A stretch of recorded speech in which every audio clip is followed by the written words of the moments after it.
Martin Lawrence almost died twice, and nobody talks about it.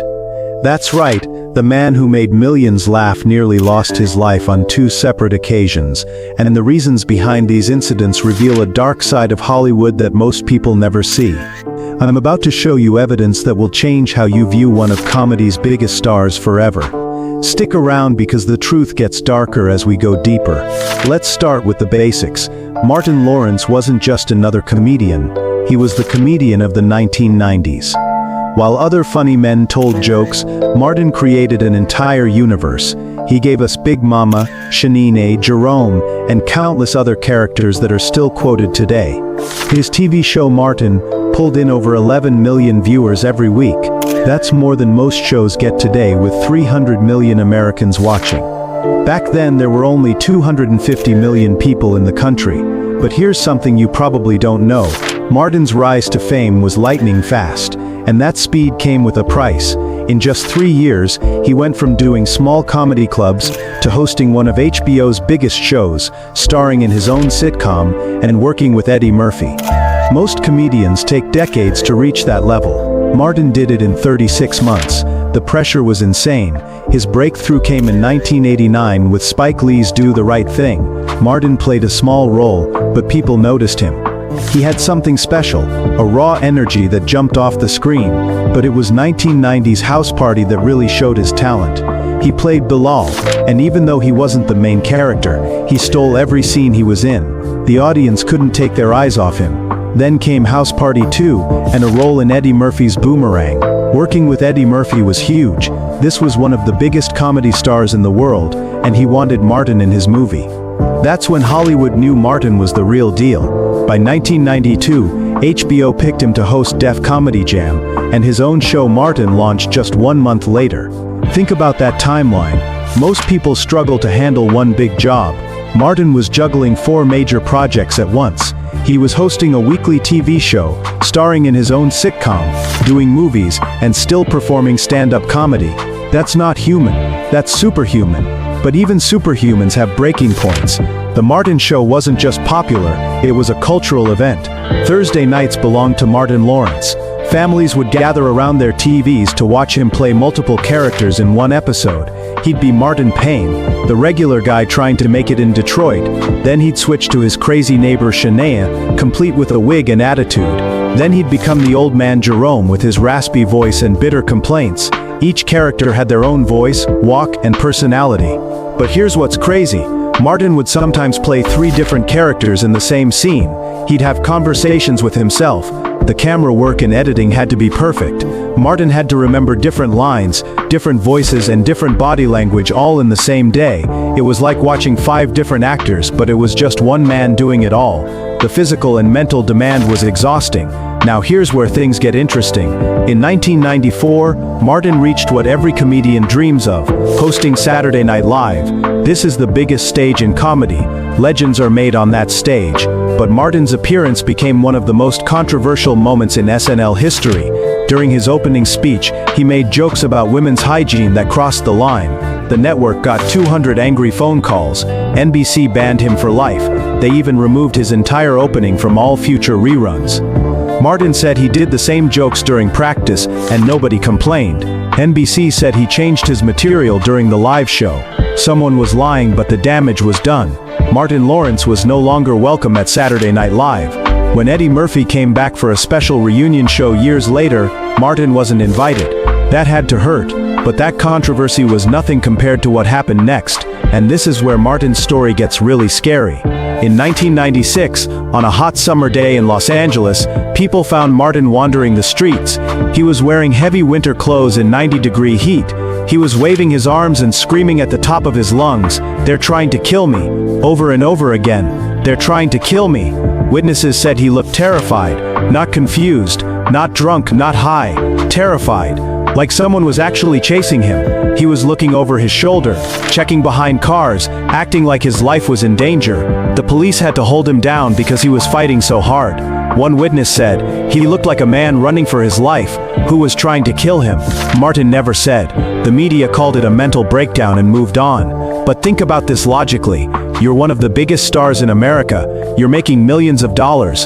Your show is #1 on TV. You have security. You have people around you all the time. Why would you be running through the streets in heavy clothes screaming about people trying to kill you? That doesn't sound like stress from work. That sounds like genuine fear. Here's what makes it even stranger. 3 years later, in 1999, Martin almost died again. He was preparing for his movie Big Mama's House. It was another hot day in Los Angeles. Martin decided to go jogging, but instead of wearing normal running clothes, he put on heavy winter gear and a plastic suit. In 100-degree heat, he collapsed and fell into a coma for 3 days. When paramedics found him, his body temperature was 107 degrees. That's almost always fatal. Normal body temperature is 98.6 degrees. At 106 degrees, your brain starts cooking.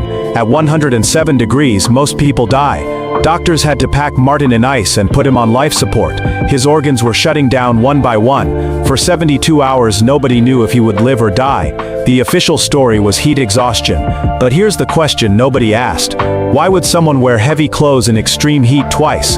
First in 1996 when he was found in the streets, then again in 1999 when he almost died jogging. That's not normal behavior. That's not even crazy behavior. That's the behavior of someone who's terrified of something. Maybe he thought the heavy clothes would protect him. Maybe he was trying to disguise himself. We'll never know for sure. During this same time period, Martin's TV show was falling apart behind the scenes. And I mean completely falling apart. Tisha Campbell, who played his girlfriend Gina, filed a lawsuit against him in 19. She accused him of harassment, inappropriate touching, and threatening behavior. She said he would yell at her, make her uncomfortable during romantic scenes, and try to start inappropriate situations with her. But here's what most people don't know about this lawsuit. Tisha didn't just wake up one day and decide to sue Martin. She had been complaining about his behavior for months. Other cast members knew about it. The producers knew about it. But nobody did anything because Martin was the star and the producer. He had all the power.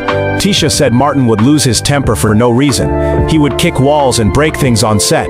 During romantic scenes, she said he would touch her inappropriately and claim it was for the character. When she complained, he would get angry and threaten her job. She said she was afraid to come to work. Martin denied everything. He said Tisha was trying to drag him into her problems with HBO. But here's what's crazy about the lawsuit: the way they solved it. Tisha agreed to come back and film the last 2 episodes of the show, but there was one condition: Martin couldn't be on set when she was filming. For the final episode, they had to use camera tricks and editing to make it look like Martin and Tisha were in the same room. They were never actually together. Imagine trying to film a love story where the 2 leads can't be in the same building. Carl Anthony Payne, who played Cole, later said that Martin started treating him badly too. He said Martin was battling his own demons and had issues with himself.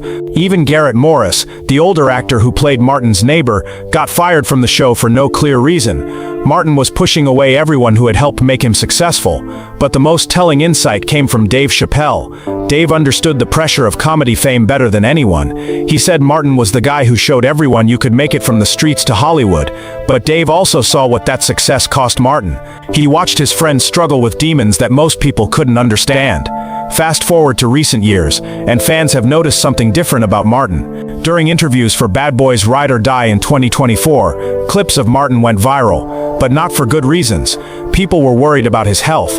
His speech seemed slurred. His energy was low. He looked tired and confused at times. Social media exploded with concern. Some fans pointed out that Martin's mouth seemed different, like he had suffered a stroke. Others noticed that he walked differently, more slowly and carefully. His famous quick wit seemed gone. The man who used to talk a mile a minute was now speaking in short, simple sentences. Videos comparing Martin from the 1990s to Martin in 2024 showed a dramatic change. Martin responded directly to these worries. He told fans he was healthy as hell and asked people to stop the rumors. He said he was in God's hands and blessed to be waking up every day. But many fans weren't convinced. The man who once had unlimited energy and quick wit seemed like a shadow of his former self. Some wondered if his 1999 coma had caused long-term brain damage that only became obvious years later. Here's what I think really happened to Martin Lawrence. And this is based on patterns we've seen with other comedians who reached his level of fame. The entertainment industry has a way of consuming its biggest stars. The pressure to always be funny, to carry entire shows and movies, to be on 24 hours a day, breaks people. We saw it happen to Richard Pryor. We saw it with Dave Chappelle, who actually walked away from $50 million because he couldn't handle the pressure. Martin didn't walk away. He kept working, kept performing, kept making people laugh even while he was struggling internally. The street incident in 1996 wasn't random. The near-death experience in 1999 wasn't an accident. These were the actions of someone who was being pushed past his breaking point but couldn't stop because too many people depended on him. Think about the timeline again. 1994, banned from SNL. 1996, found screaming in the streets. 1997, lawsuit from his co-star. 1999, nearly dies in a coma. 2000s, multiple arrests and legal problems. This isn't the pattern of someone who's just stressed from work. This is the pattern of someone who's fighting for survival. The saddest part is how the industry treated him during these crises. When Martin was found screaming in the streets, no major Hollywood figures came forward to offer help or support. When he almost died in 1999, there was no public outpouring of concern from his colleagues. The industry took his talent, his energy, and his health, but when he needed help, he was largely alone. But here's what makes Martin's story even more remarkable. Despite everything he went through, he kept making people laugh. Every Thursday night, millions of families gathered to watch Martin and forget their problems for 30 minutes. Every time someone watches Big Mama's House or Bad Boys, they're enjoying the work of someone who was often struggling just to survive. That takes incredible strength and dedication. Martin Lawrence didn't just entertain us. He sacrificed parts of himself to do it. The characters he created, the laughter he generated, the joy he brought to millions of homes came at a personal cost that most of us will never fully understand. He gave us his best while dealing with his worst. The entertainment industry has changed since Martin's peak years. There's more awareness of mental health issues now. More support systems exist for performers who are struggling. But there's still work to be done. Too many talented people are pushed to their breaking points while the world watches and cheers.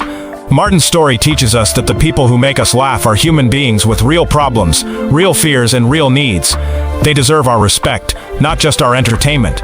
They deserve support when they're struggling, not judgment when they make mistakes. The laughter they give us is precious, but it shouldn't come at the cost of their well-being. Today, Martin Lawrence continues to work and appear in public. Whether he's truly as healthy as he claims or still fighting battles we can't see, one thing is certain: he's earned our respect and gratitude.